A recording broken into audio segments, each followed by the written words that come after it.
Oi, gente, estamos aqui para mais um Oriz Educacional. Hoje a gente vai falar de renda variável. Eu sou o Diogo, faço parte do time de alocação de ativos, e o Felipe é o nosso sócio responsável pela alocação internacional, fica sediado nos Estados Unidos. Hoje a gente vai falar de renda variável. Para quem assistiu o vídeo anterior, onde a gente falou de renda fixa, muitos conceitos são semelhantes, misturam algumas coisas quando a gente fala principalmente de empresas. Em um, eram empresas emitindo dívida, em outro, é investindo diretamente nessas empresas, né? O mercado de renda variável é muito mais amplo do que só ações, mas hoje a gente vai falar bastante disso, né? Para começar, Felipe, conta para a gente o que é renda variável em si, né? O que está dentro desse nome de renda variável? Olha, Diogo, aqui nos Estados Unidos e como no Brasil, em qualquer lugar do mundo, né, na verdade,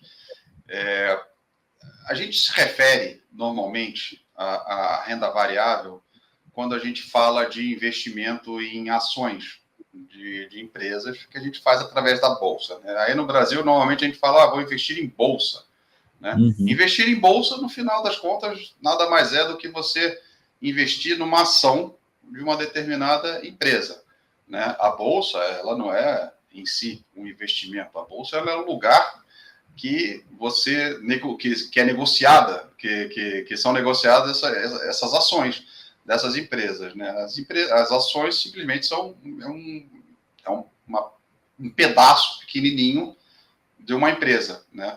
Então, quando você tem uma ação, você vira sócio efetivamente da empresa, e isso até te permite participar de algumas decisões, de votação ou não, né, de participar do resultado dessas empresas, enfim, né? Então, esse assim, é o conceito mais amplo, mais genérico aí que a gente está acostumado a fazer, né?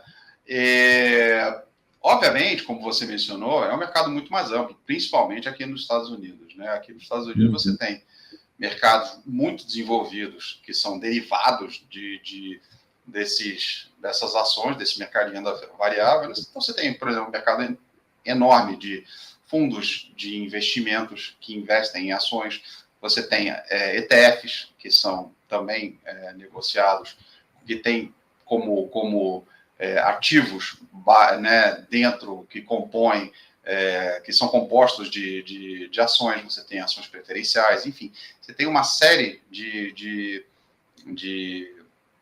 ativos, né, que a gente não se refere comumente à renda variável, mas que são de renda variável, sim, como você falou.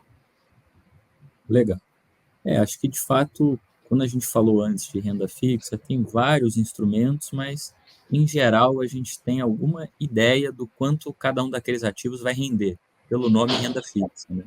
Em renda variável, o mais comum é a ação, que é o que a gente vai focar hoje, mas em geral o retorno ele não é garantido, a previsibilidade daquele retorno esperado ela é menor, né? No caso de uma ação, vai depender do crescimento da empresa e uma série de coisas que a gente vai ver mais aqui na frente. Mas Exatamente. E diferente da renda fixa, né, quando você faz um investimento numa ação de uma empresa, normalmente ela não tem um prazo definido, né? Quando você uhum, compra um título de um bonde de uma empresa, né, um título de renda fixa, normalmente ele vem com um cupom pré-definido, com juros pré-definido e uma data de vencimento, né? Na renda variável, não. O seu retorno ele é imprevisível, porque você vai ganhar na valorização dessa ação.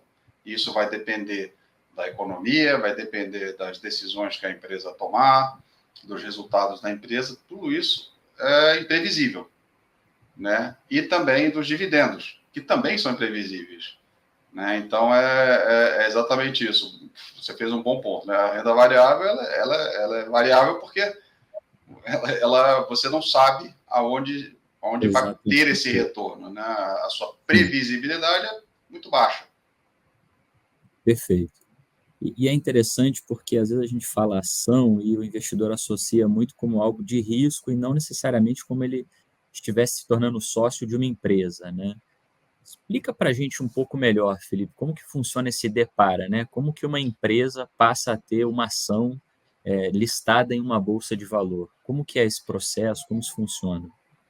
Acho que a primeira coisa, Diogo, é a gente voltar no episódio que a gente fez, né, no bloco de renda fixa, né, onde a gente mencionou que a renda fixa era um mercado onde as empresas e os governos emitiam dívidas, emitiam títulos para se financiar, né?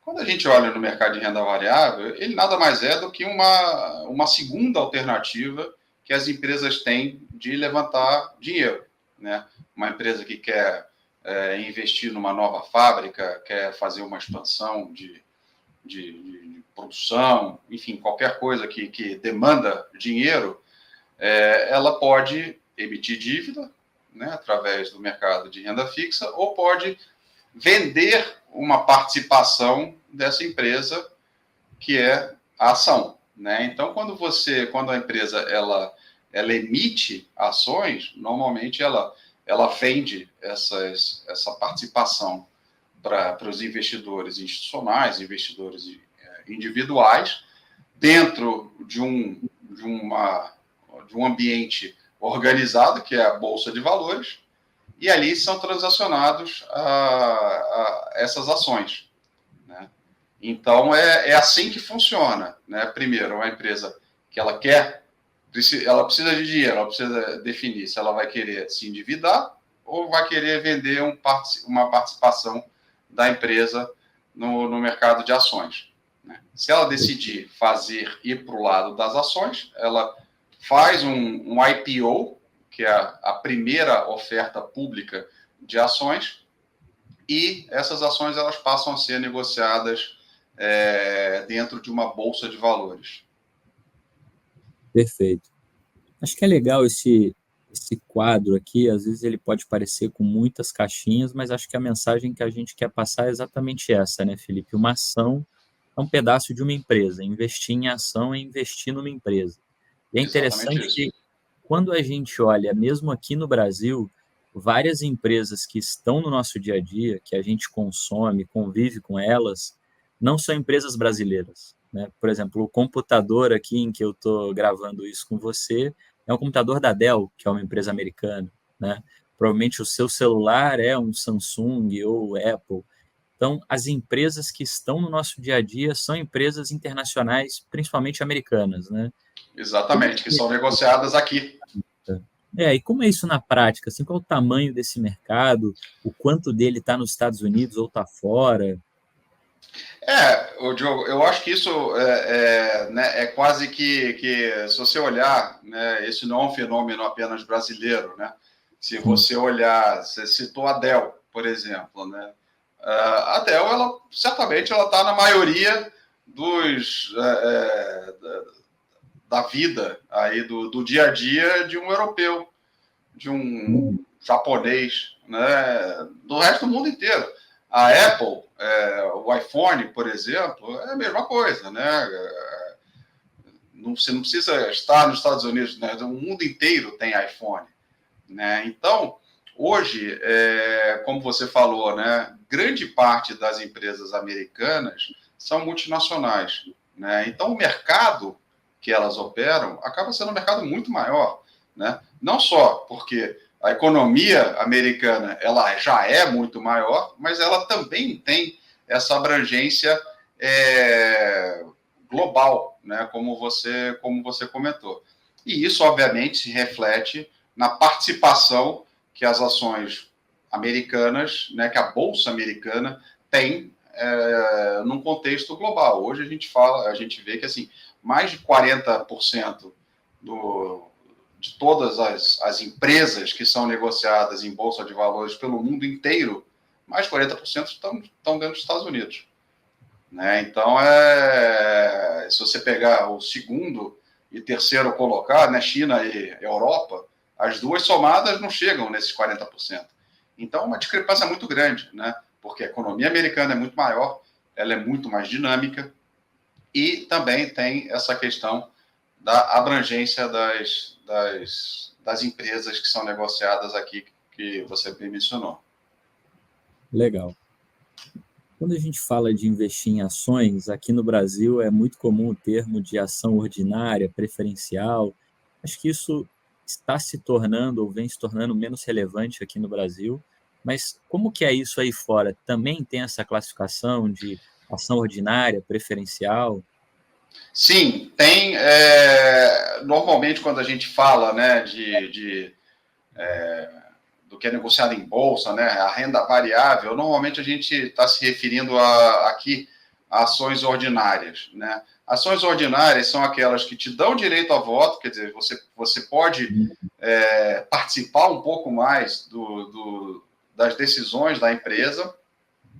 Você tem direito ao dividendo se a empresa, né, escolher distribuir o lucro que ela teve, você vai ter direito a isso, mas a ordem de preferência desse dividendo, você acaba sendo o último a receber esse dividendo, tá? O que isso quer dizer? Se acontecer, se a empresa tiver que pagar dividendos e faltar dinheiro, né, as ações ordinárias elas vão ser a última a receber, tá? Então, as ações ordinárias, obviamente, elas têm um risco muito mais alto. Em contrapartida, você tem uma oportunidade de exercer ali um direito de voto nessa empresa e participar um pouquinho mais nas decisões dessa empresa. O outro lado da moeda seriam as ações preferenciais. As ações preferenciais, como o nome diz, elas têm preferência no dividendo. Ou seja, se faltar dinheiro para a empresa pagar o dividendo, as ações preferenciais recebem antes das ordinárias. E as ações preferenciais não têm também direito a voto, né? Então, essa é uma grande diferença entre as duas.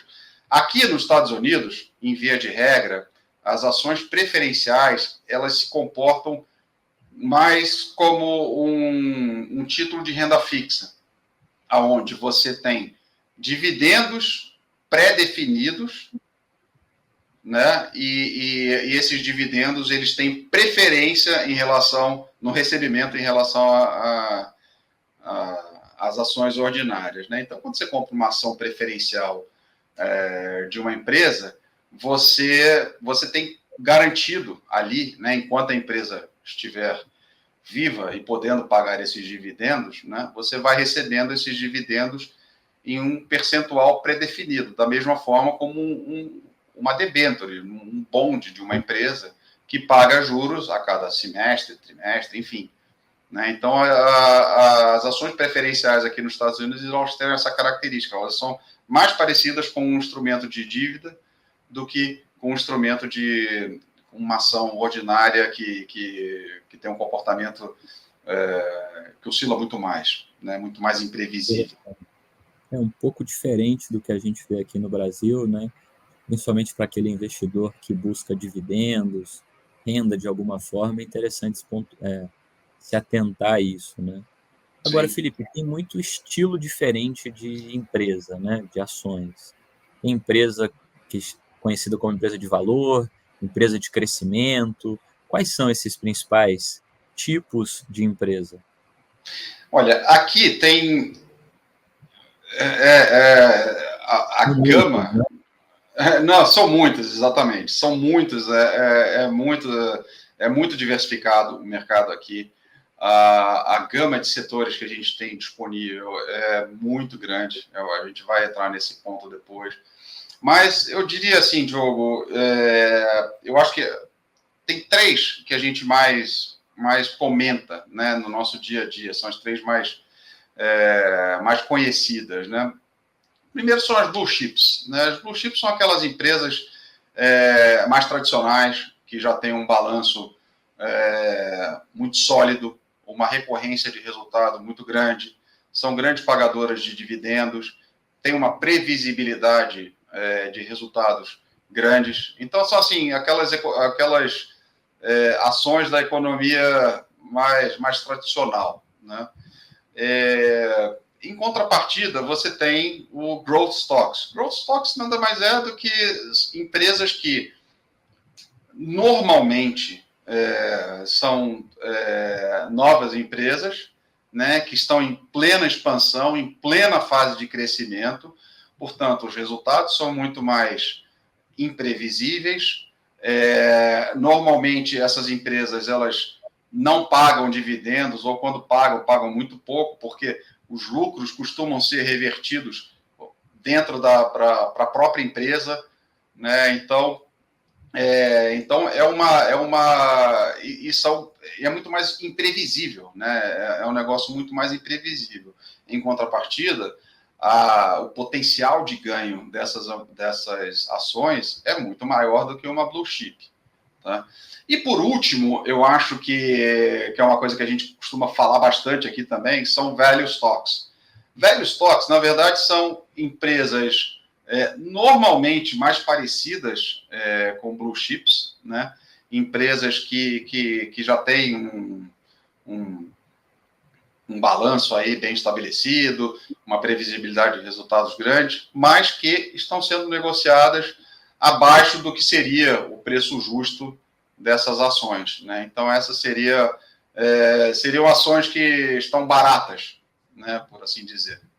Então, eu diria que entre as N classes que a gente poderia aqui separar, né, de classes de renda variável, eu diria que essas são as 3 principais aqui nos Estados Unidos. Legal.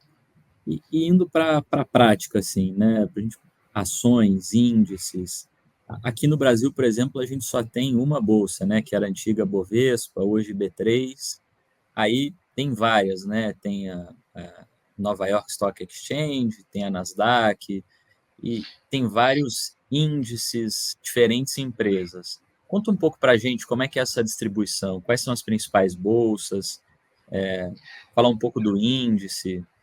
Sim, eu diria assim, bom, primeiro, obviamente, as principais bolsas aqui, acho que já são bem conhecidas, né?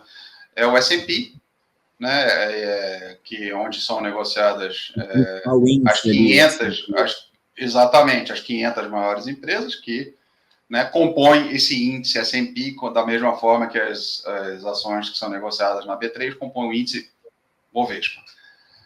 Então, seria o NYSE, né, seria onde são negociadas, é a maior bolsa do mundo, né? Então, é onde são negociadas a maior parte das ações, né? E também o Nasdaq, né? O Nasdaq, a diferença entre o Nasdaq e o NYSE é que o Nasdaq ele concentra um pouco mais de ações de growth, né? Que são aquelas que a gente mencionou, que são dessas empresas mais novas, que têm um potencial de crescimento maior. E o S&P ele é mais abrangente, né? Ele tem tanto a parte de growth, como também da economia mais tradicionais, né? S&P não, desculpa, o NYSE, né? Então, seria essa a grande diferença. Mas essa é uma das características, né, principais aqui que a gente vem falando muito, né, ultimamente, né, Diogo, aqui que os Estados Unidos ele está se tornando cada vez mais uma economia muito voltada para o setor de tecnologia, né? E isso reflete muito na bolsa. Se você pega hoje, a grande parte das ações, né, das principais ações negociadas na bolsa americana são ações de tecnologia, né? No Brasil, eu não me lembro, assim, mas não tem muito, né? O que você tem para me dizer sobre isso? Não tem essa divisão. A gente acha que está mais parecido com uma economia aí um pouco mais velha, né? Sim, sim. E até interessante ver aqui as 7 magníficas que estão crescendo, já são empresas muito grandes e têm crescido muito, liderando algumas revoluções, né? A NVIDIA, com esse advento da inteligência artificial. E nessas 7 aqui, todas estão muito presentes no nosso dia a dia aqui no Brasil, nenhuma delas é brasileira. Talvez a Tesla seja a única exceção aqui no nosso dia a dia, acho que a A BYD parece que chegou antes aí, né? Os chineses chegaram antes que os americanos aqui nos carros elétricos, mas todas muito presentes no nosso dia a dia. Quando a gente compara o Ibovespa, que é o principal índice de ações aqui do Brasil, com o S&P, e aqui a gente não está nem comparando com o Nasdaq 100, que é esse que você comentou, que é mais focado em tecnologia de fato, né? É claro que aqui a gente está pegando uma foto mais recente. Já começa pela diferença de quantidade de empresas, né? No índice Bovespa a gente tem 85 e no S&P 500 são 500 empresas. A diferença setorial chama muita atenção, é como você falou. A gente hoje essa foto ela é a foto de uma economia mais velha, que não inovou tanto em termos de tecnologia. A gente vê que a representatividade do setor de tecnologia aqui é 0,9. Até tem No algumas Ibovespa, né? Uhum. no Ibovespa. Até tem algumas empresas no Brasil, mas são poucas. A gente conta nos dedos com muito esforço para tentar fechar uma mão, né? Mercado Livre, Nubank, são empresas novas que vieram com uma pegada tecnológica, mas que nem estão no Ibovespa. Quando elas foram fazer o IPO, né, listar ações na bolsa, fizeram fora. Então, isso é um outro fenômeno também, né? Muitas empresas que estão listadas nos Estados Unidos não necessariamente são empresas que começaram nos Estados Unidos, né? De fato, é um país Exatamente. que atrai muita inovação.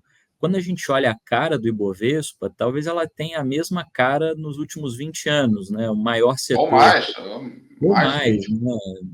né? E que não mudou, né? Se a gente fosse fazer um filme, ao invés de olhar só a foto, a gente ia ver um dinamismo muito maior nos Estados Unidos, né? Sem Aqui no dúvida. Brasil, os maiores setores continuam sendo commodities, com Petrobras, Vale sendo muito representativas, bancos tradicionais, né? Itaú, Banco do Brasil, Muita Bradesco, empresa pública. muita empresa pública, né?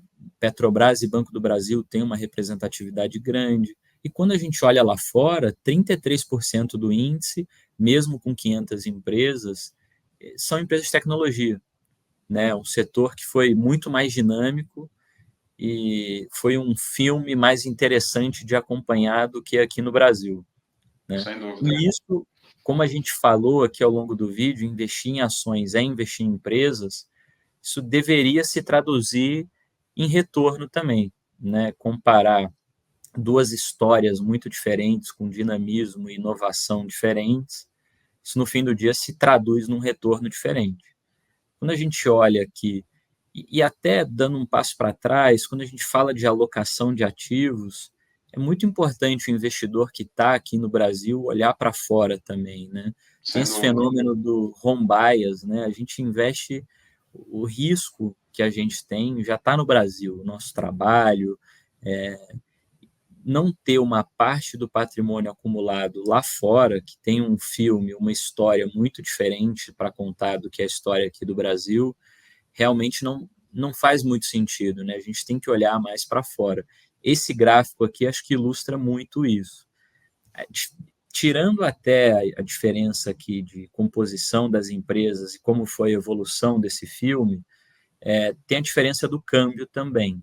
Não é muito o intuito da conversa de hoje, talvez a gente pode aprofundar isso numa próxima conversa, mas a diferença do câmbio, né, o quanto o dólar se valorizou em relação real nesses últimos 10, 11 anos que estão aqui nesse gráfico, é também uma diferença de histórias. Né? O dólar se valorizou porque os Estados Unidos foi um país que atraiu muito mais capital, muito mais inovação, muito mais interesse por parte dos investidores do que o Brasil nesse período. Né? Exatamente. Isso se reflete tanto na bolsa, né, como na moeda, como você falou, né? Então você tem essa discrepância. Se você tivesse investido nos Estados Unidos, você estaria com 3,5 vezes o seu capital, e no Brasil você perdeu 40%. Em dólar, né? Realmente é uma diferença muito grande. E quando a gente olha do ponto de vista de retorno das empresas, né, o filme lá é muito dinâmico, né, Felipe? Até a NVIDIA, que a gente mostrou ali nas Sete Magníficas, é uma empresa que antes tinha um peso menor no índice, com toda essa inovação de inteligência artificial, tem ganhado peso, né? Então, Sim, de fato já anda as principais, então até entre do as três mundo. maiores. Acho que esse gráfico e a foto que a gente mostrou antes, com a diferença de setores, e agora o filme aqui do que foram esses últimos 10 anos, acho que é bastante ilustrativo essa diferença de histórias, né, entre as empresas do Brasil e as empresas americanas. Sem dúvida nenhuma, Diogo, sem dúvida nenhuma. Acho que você tem um ótimo ponto, né? A gente vê isso daí né, o reflexo da economia não é só o que a gente vê na bolsa, mas também na moeda, né? É exatamente isso que você Sim. falou. E você ter parte do seu patrimônio fora, né? Você não ter, na verdade, você está abrindo mão desse retorno maravilhoso que a gente tem aqui fora, né? Porque aqui é uma economia muito mais dinâmica, muito mais diversificada, muito maior. Enfim, né? Dificilmente a gente vai ter uma tecnologia de ponta saindo do Brasil, né? É muito mais provável que seja aqui nos Estados Unidos. Então, aqui você tem acesso a tudo isso, como você falou. Com certeza. É o que a gente vem falando, né? A história da maioria dos nossos investidores, dos nossos clientes, está aqui no Brasil. É importante diversificar essa história com histórias que a gente vê aqui foram muito melhores do que a Sem história dúvida. aqui do Brasil, né? Mas acho Sem que dúvida hoje era nenhuma. isso, né, Felipe? Eu queria agradecer todo mundo que ouviu a gente até aqui. Interajam com a gente, deixem comentários, dúvidas, sugestões e continuem conosco, que a ideia é sempre lançar novos vídeos e novos conteúdos para a gente estar cada vez mais próximo de vocês. É Obrigado. isso aí.